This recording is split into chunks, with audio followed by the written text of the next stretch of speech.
O Evangelho segundo Marcos, capítulo 3. De novo entrou Jesus na sinagoga, e estava ali um homem que tinha ressequida uma das mãos.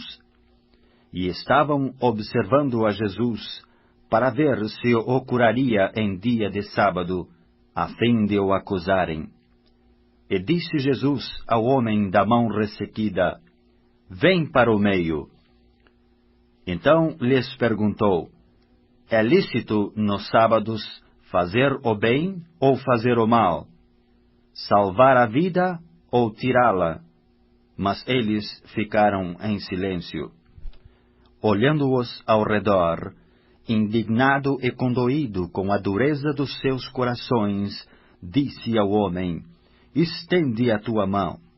Estendeu-a, e a mão lhe foi restaurada.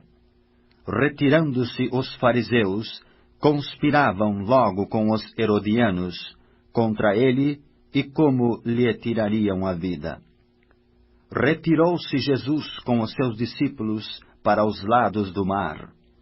Seguia-o da Galiléia uma grande multidão, também da Judéia, de Jerusalém, da Idumeia, da além do Jordão e dos arredores de Tiro e de Sidom, uma grande multidão, sabendo quantas coisas Jesus fazia, veio ter com ele. Então recomendou a seus discípulos que sempre lhe tivessem pronto um barquinho, por causa da multidão, a fim de não o comprimirem. Pois curava a muitos, de modo que todos os que padeciam de qualquer enfermidade se arrojavam a ele para o tocar. Também os espíritos imundos, quando o viam, prostravam-se diante dele e exclamavam: Tu és o Filho de Deus.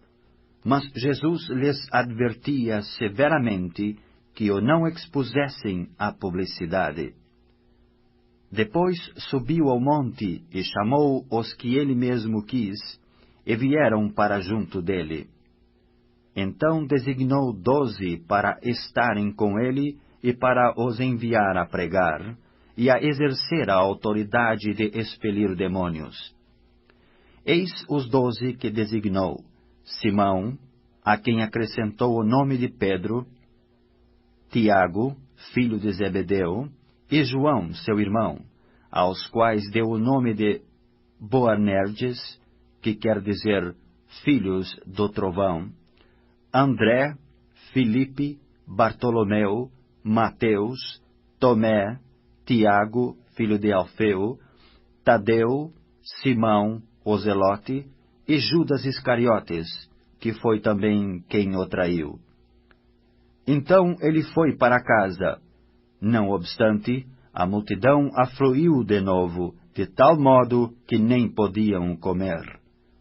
E quando os parentes de Jesus ouviram isto, saíram para o prender, porque diziam: Está fora de si.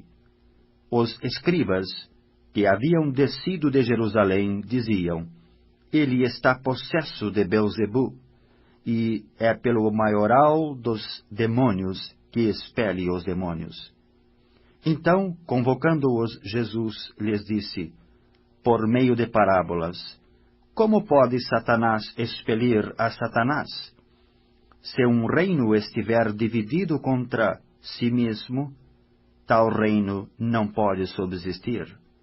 Se uma casa estiver dividida contra si mesma, tal casa não poderá subsistir. Se, pois, Satanás se levantou contra si mesmo e está dividido, não pode subsistir, mas perece. Ninguém pode entrar na casa do valente para roubar-lhe os bens, sem primeiro amarrá-lo, e só então lhe saqueará a casa. Em verdade vos digo que tudo será perdoado aos filhos dos homens, os pecados e as blasfêmias que proferirem. Mas aquele que blasfemar contra o Espírito Santo não tem perdão para sempre, visto que é o réu de pecado eterno. Isto porque diziam: Está possesso de um espírito imundo. Nisto chegaram sua mãe e seus irmãos, e tendo ficado do lado de fora, mandaram chamá-lo. Muita gente estava assentada ao redor dele, e lhe disseram: Olha, tua mãe, teus irmãos e irmãs estão lá fora à tua procura. Então ele lhes respondeu, dizendo: Quem é minha mãe e meus irmãos? E, correndo a olhar pelos que estavam assentados ao redor, disse: Eis minha mãe e meus irmãos. Portanto, qualquer que fizer a vontade de Deus, esse é meu irmão, irmã e mãe.